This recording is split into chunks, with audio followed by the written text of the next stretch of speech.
चलो देखो, क्वेश्चन 13 क्या कहा है। एक व्हील है जिसका मास है 10 kg एंड इसका एमआई है 160 kg metre square about its own axis, its radius of gyration will be. So देखो, आई होता है M K square, so this implies 160 equal to 10 into k square. So this simply gives us k equal to 4 metre. बहुत बढ़िया sir.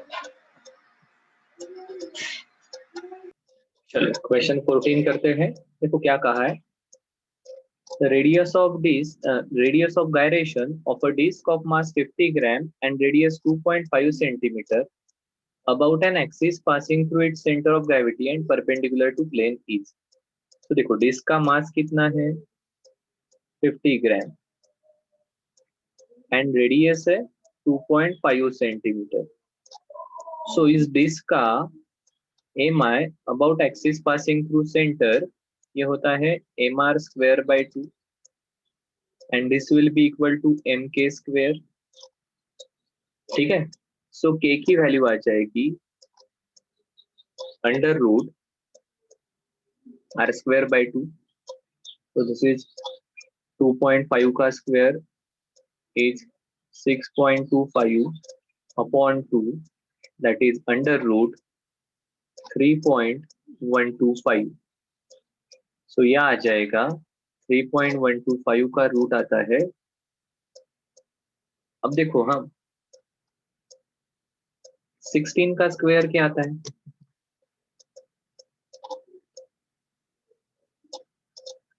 तो 1.6 का आएगा 2.56। 70 का क्या आता है 1.7 का आएगा 2.89। 18 का क्या आता है 324, तो 1.8 का आएगा 3.24। सो ये नंबर 3.125 ये दोनों के बीच में है। सो इसका रूट 1.7 और 1.8 के बीच में रहेगा। देख लो ऑप्शन कौन सा है।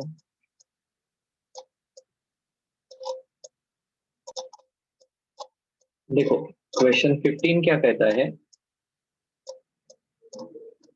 Uniform rod of length 2L, एक रॉड है जिसकी लेंथ है 2L and mass per unit length is m।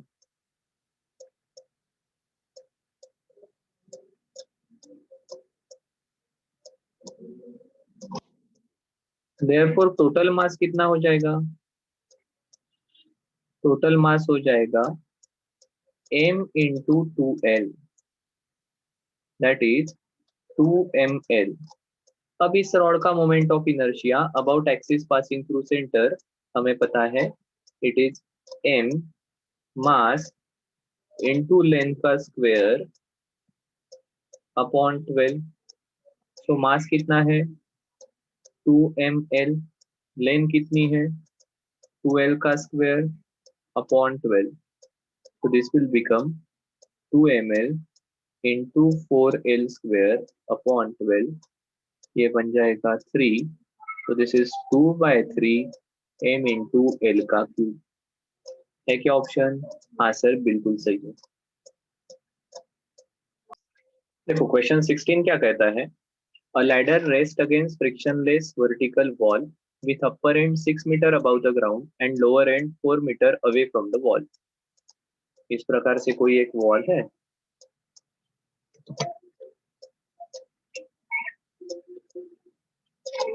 और यहाँ पर एक लैडर है।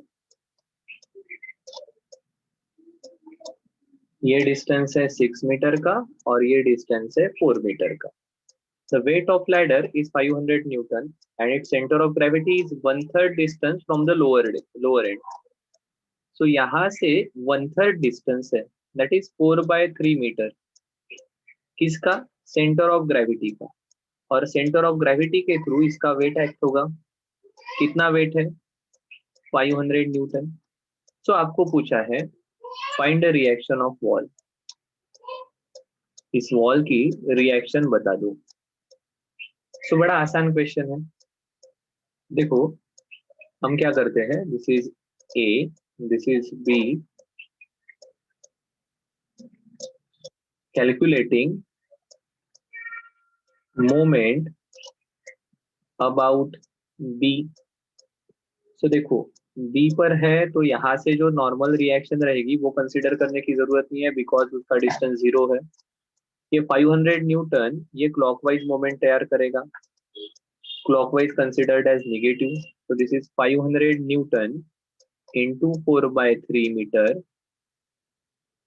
ये एंटी क्लॉकवाइज मोमेंट तैयार करेगा, ये R which is at distance 6 metre, जिसको अपन पॉजिटिव कहेंगे। तो ये रहेगा R into 6 equal to 0, because ladder equilibrium में है। तो ये आ जाएगा 6R इक्वल टू 2000/3।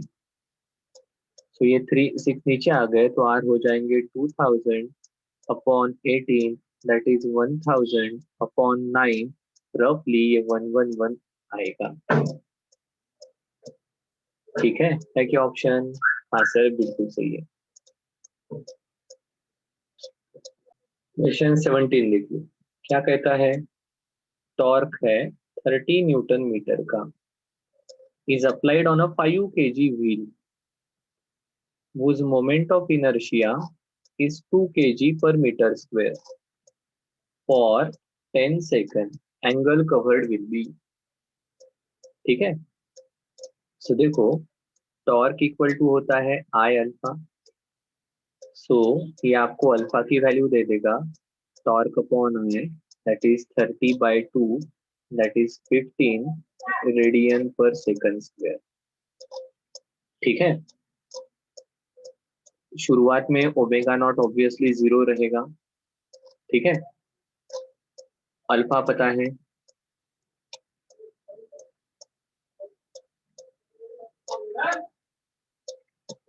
टाइम दिया है, एंगल निकालना है, तो आसान है, theta equal to omega naught into T plus alpha T square.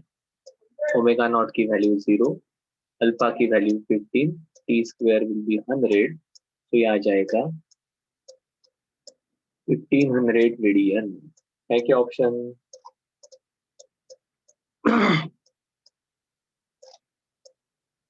कुछ गड़बड़ की क्या? 1500 तो ऑप्शन है। S equal to UT plus half A T square है, तो theta equal to omega naught T plus half alpha T square आएगा, तो यहाँ पर हाफ आ जाएगा, this will be half, so 1500 का हाफ विल बी 750 रेडियन। ठीक है, तो ये आंसर आना चाहिए 750 रेडियन। सिंपल क्वेश्चन है, सिर्फ क्वेश्चन में क्या कहा है समझ में आना चाहिए। क्वेश्चन 18 बढ़िया है, क्या कहता है, फोर्स है, कितना है, 4 है -5J plus 3K is acting at a point R1 equal to I plus 2J plus 3K, और torque acting about the point R2 will be पूछा है आपको। ठीक है, एक फोर्स है वो इस R1 पॉइंट पर एक्ट कर रहा है, तो ये R2 पॉइंट पर इसके कारण डेवलप होने वाला टॉर्क निकालना पड़ेगा। सो देखो, टॉर्क होता है, ये फोर्स है, टॉर्क होता है आर क्रॉस ए। आर की वैल्यू क्या आ जाएगी,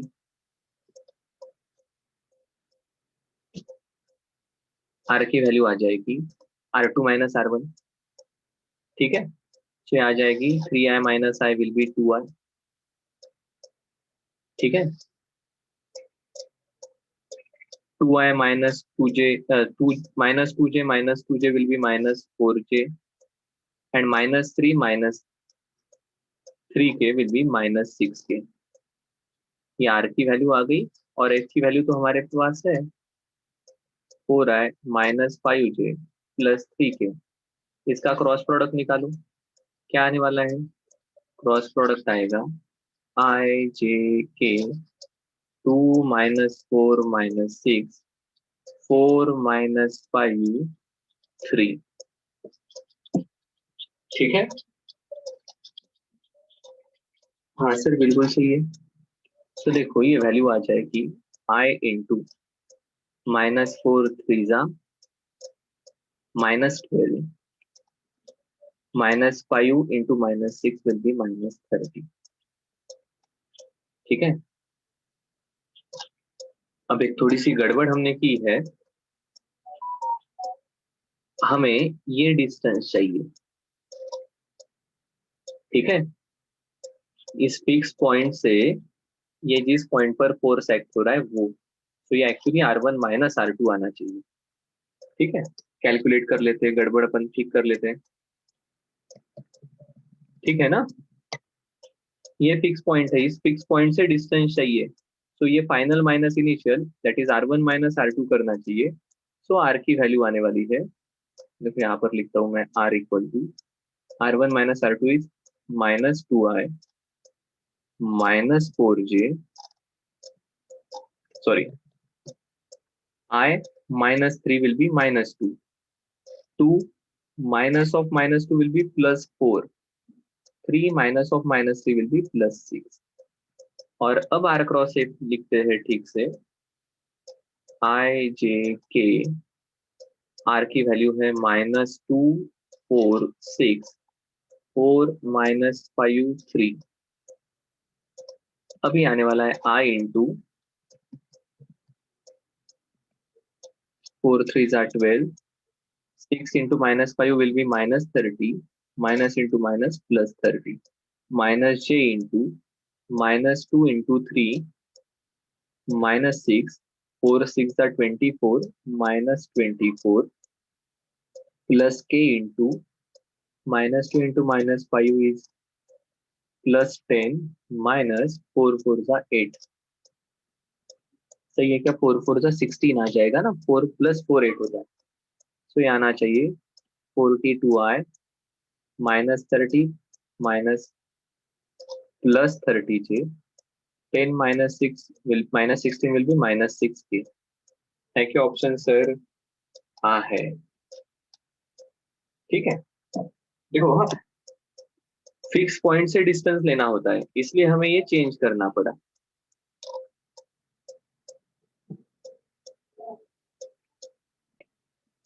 क्वेश्चन 19 बढ़िया है।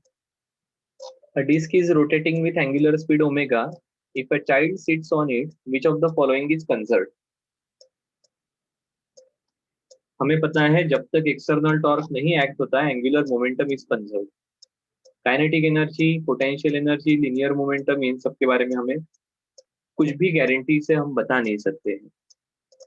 ठीक है, एंगुलर मोमेंटम कंजर्व होता है, एंगुलर मोमेंटम कंजर्व होता है, इतना हमें पक्के से पता है। ठीक है, ओमेगा अगर चेंज होगा तो आई की वैल्यू चेंज होगी, आई चेंज होता है तो बाकी भी पैरामीटर भी चेंज हो सकते हैं। पोटेंशियल एनर्जी के बारे में हमें कुछ भी गारंटी नहीं है, लीनियर मोमेंटम हमें नहीं पता है। ठीक है, हमें इतना पता है कि जब तक एक्सटर्नल टॉर्क एक्ट नहीं होता है, एंगुलर मोमेंटम इज कंजर्व। ठीक है,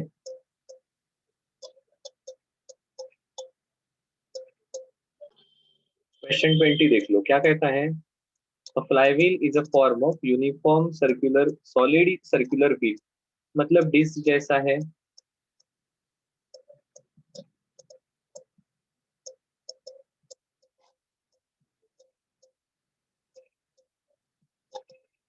ठीक है, इसका मास दिया है 72 kg, रेडियस दी है 0.5 मीटर और आरपीएम दिए हैं 70 आरपीएम। तो एनर्जी ऑफ रिवॉल्यूशन निकालनी है। आपको पता है इसकी काइनेटिक एनर्जी ऑफ रिवॉल्यूशन रहती है half I into omega square. ये आ जाएगा हाफ, इसका मोमेंट ऑफ इनर्शिया रहता है mr²/2, तो ये आ जाएगा 72, आर की value 0.5 into 0.5 mr²/2 into omega की वैल्यू, ओमेगा रहता है 2πn, दैट इज 2 इंटू 2 पाई का square 22/7 into 22/7 in number of rotations पर सेकंड, तो ये आ जाएगा 70/60 इंटू 70/60। ठीक है, देखो क्या कैंसिल होता है, एक दो, एक दो, 7 10 जा, 7 10 जा, ये 0 चले गए। ठीक है, अब देखो 6 6 जा 36, 36 2 जा, ठीक है, और ये हो जाएगा 0.5 इंटू 22 इज 11, 0.5 इंटू 22 इज 11, तो ये रफली आएगा 2 इंटू 11 इंटू 11, दिस इज 120, 11 का स्क्वायर 121, 2 जा 242 जूल। इसके आसपास वाला आंसर मुझे दिख रहा है ऑप्शन बी, सही है। देखो क्वेश्चन 21 कहता है mi of a body about a given axis is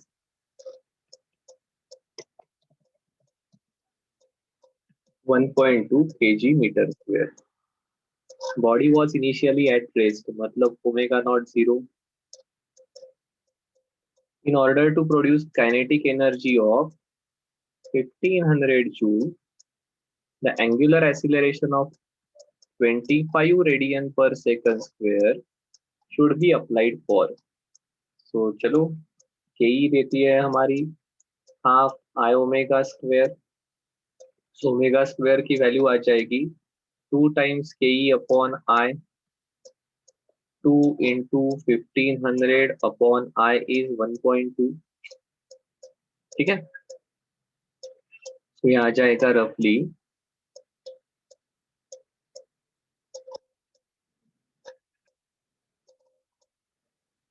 3000, 30,000 upon 12, that is 12 2 जा 24, 60, 12 5 जा 0 0।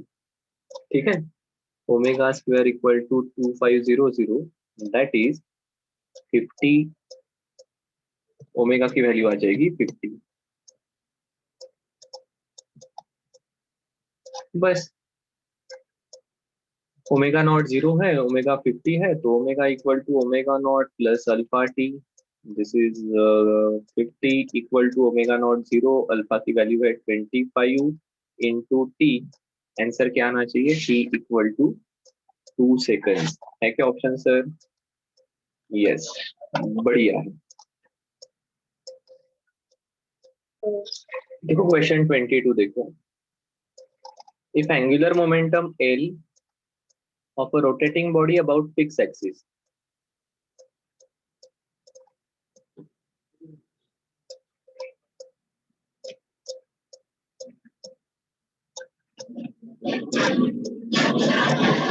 Rotating body about fix axis मतलब उसका मोमेंट ऑफ इनर्शिया कांस्टेंट रहेगा, क्योंकि बॉडी का मास भी चेंज नहीं होता है और हमारा आर या के ये भी चेंज नहीं होने वाला है। ठीक है, if L is increase by 10%,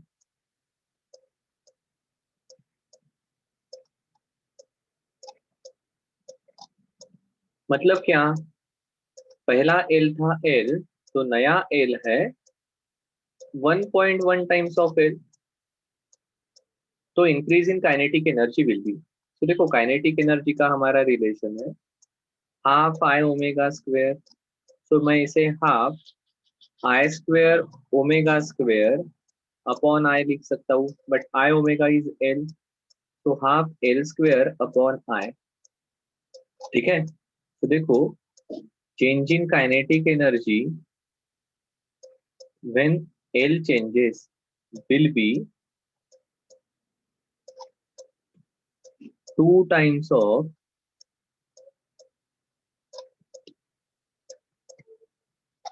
L change होता है ना, तो ये हाफ तो बाहर आ जाएंगे, आई भी बाहर आ जाएगा, विल बी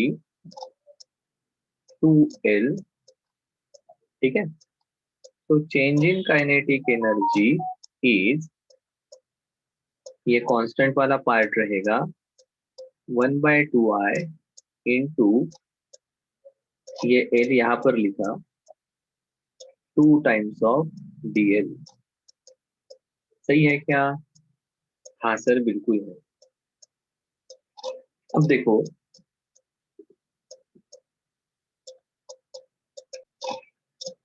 ठीक है, इधर ऐसा कर सकते हैं या ऐसा नहीं करना है। चेंज इन काइनेटिक एनर्जी निकालनी है, ठीक है, डीएल अपने को पता है, या फिर सिंपली ये पुरानी काइनेटिक एनर्जी रहेगी, यहाँ पर नई काइनेटिक एनर्जी निकाल लेते हैं। इज हाफ एल न्यू का स्क्वायर अपॉन आई वही रहने वाला है, so half 1.1 times of L का स्क्वायर अपॉन आई, ये आ जाएगा 1.1 का square is 1.21 half L square upon I, that is 1.21 times of old के। तो चेंज इन काइनेटिक एनर्जी कितनी रहेगी? चेंज इन काइनेटिक एनर्जी रहेगी 1.21 माइनस के ई माइनस ओरिजिनल के ई, दैट इज 0.21 टाइम्स ऑफ के ई। ठीक है, ये परसेंटेज में हो जाएगा, परसेंटेज चेंज इन के ई इक्वल टू 0.21 के ई अपॉन के ई इंटू 100, दैट इज 21%। ठीक है,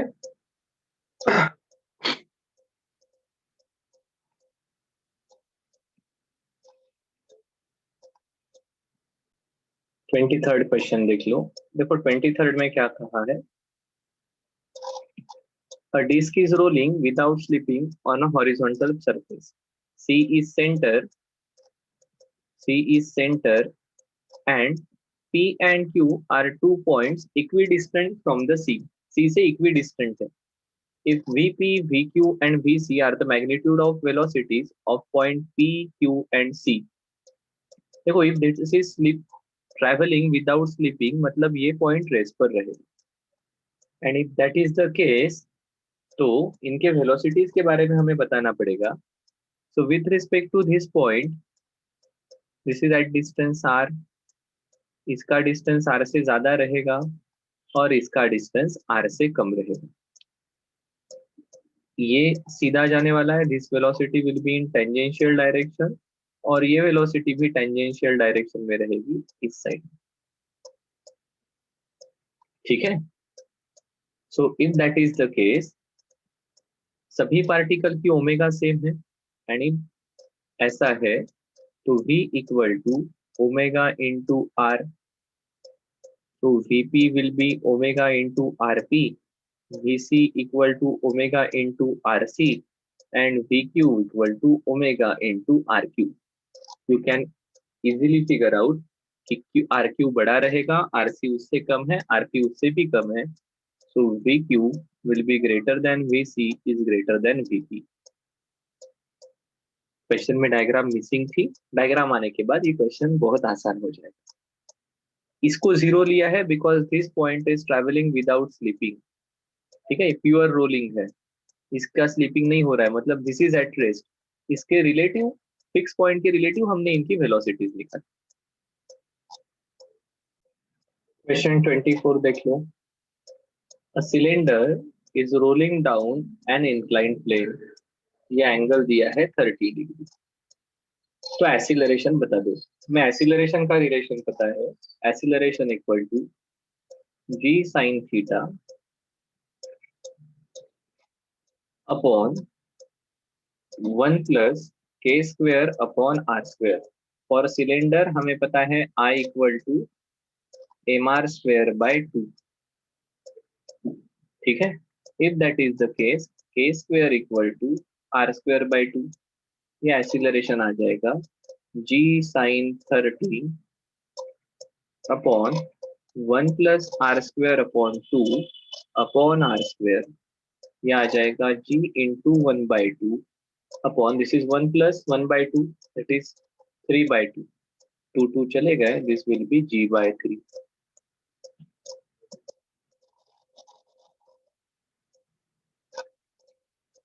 देखो क्वेश्चन 25 देख लो, क्या कहा है,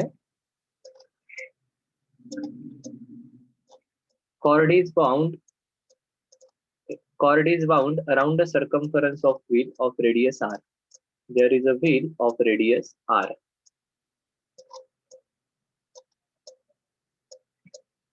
ठीक है, इसके अराउंड कॉइल एक रॉड वाउंड किया है और ये इस प्रकार से गिर रहा है।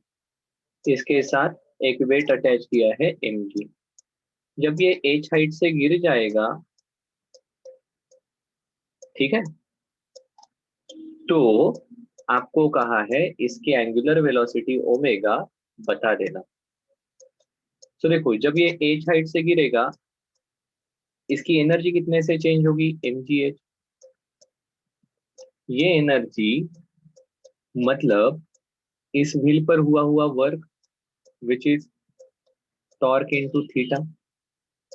ठीक है, अब देखो, initially it was at rest, तो हमारे पास अभी दो चीजें हो जाएगी, mgh equal to torque is I into alpha into theta. अब मुझे पता है omega square equal to omega naught का स्क्वायर 2 इंटू अल्फा थीटा। ठीक है, अब ओमेगा नॉट 0 है। ठीक है, सो थीटा की वैल्यू हो जाएगी omega square upon 2 times of alpha. ठीक है, सो ये आ जाएगा mgh इक्वल टू आई, यहाँ पर मोमेंट ऑफ इनर्शिया आ जाएगा अबाउट दिस एक्सिस आपको दिया है आई, तो यहाँ पर आ जाएगा पैरेलल एक्सिस के थ्योरम के थ्रू आई प्लस एम आर स्क्वेयर।